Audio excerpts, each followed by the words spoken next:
মাননীয় সভাপতি, বহুমুখী সংকটে জর্জরিত বর্তমান বিশ্বে যুদ্ধ এবং সংঘাতের ফলে ব্যাপক ভিত্তিতে মানুষের অধিকার খর্ব হচ্ছে।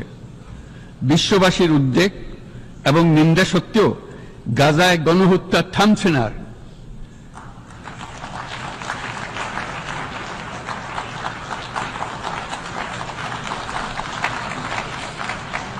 ফিলিস্তিনের মতো বিদ্যমান বাস্তবতা কেবল আরব কিংবা মুসলমানদের জন্যই উদ্বেগজনক নয়, বরং তা সমগ্র মানব জাতির জন্যই উদ্বেগের বিষয়।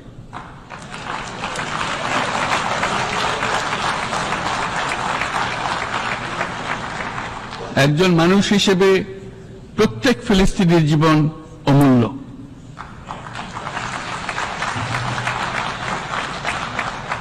ফিলিস্তিনের জনগণের বিরুদ্ধে যে মানবতা বিরোধী অপরাধ